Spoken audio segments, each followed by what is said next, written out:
வணக்கம் நண்பர்களே. இந்த டிசம்பர் பல சிறப்பம்சங்களை கொண்டது. இதில் என்னென்னு பார்த்தீங்கன்னா, மந்த் ஆஃப் டிசம்பரில் வின்டர் சீசன் அப்படின்னு சொல்லக்கூடிய அந்த குளிர்காலம், பனிக்காலம் அப்படின்னு சொல்லுவோம். இது அதிகபட்சமான ஒரு சீதோஷ்ண நிலை, குளிர் இங்கே வந்து பதிவாகும் கொடை மலையை பொறுத்தளவுக்கு.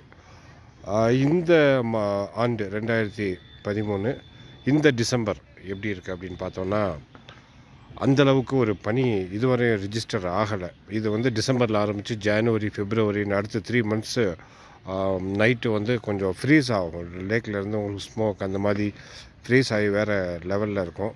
இதை வந்து அனுபவிக்க நிறைய பேர் வருவாங்க. தொடர்ந்து வரக்கூடிய அந்த கிறிஸ்துமஸ், நியூ இயர் போன்ற கொண்டாட்டங்களும், அரையாண்டு விடுமுறை எல்லாமே இருக்கக்கூடிய ஒரு சூழ்நிலை.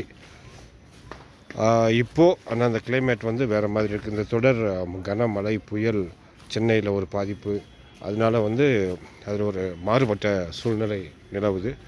இப்போ பார்த்தோன்னா ரொம்ப தெளிவாக இருக்கு இல்லையா, ஒரு தெளிவான ஒரு சூழ்நிலையில் இருக்குது.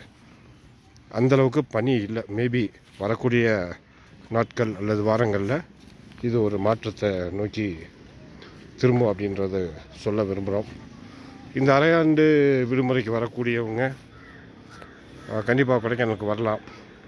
நல்ல கிளைமேட் நிலவுது. அது தவிர இந்த வின்டர் ட்ரெஸ் கோட்ஸ்ன்னு சொல்லக்கூடிய உள்ளன் ஐட்டம்ஸ், அது மாதிரி குழந்தைங்களுக்கு வேண்ட உள்ளன் ஐட்டம்ஸ், பெரியவங்களுக்கு வேண்ட கம்பளி ஆடைகள் எல்லாம் கொண்டு வர்றது நல்லது. ஏன்னா பகல் பொழுதில் நல்ல ஒரு வெயிலாகவும், மாலை வேளைகளில் ஒரு கடுமையான பனியாகவும் இருக்கும். இது வரைக்கும் அப்படி இல்லை, நம்ம ஏற்கனவே சொன்ன மாதிரி. ஆனால் வரும் நாட்களில் மாறலாம். ஆகவே வெல்கம் டு கொடைக்கானல். வாருங்கள், கொடைமலைக்கு வந்து மகிழுங்கள். இந்த இதே பகுதியான ஏரியிலிருந்து உங்கள் நண்பன் அப்பாஸ். நன்றி, வணக்கம்.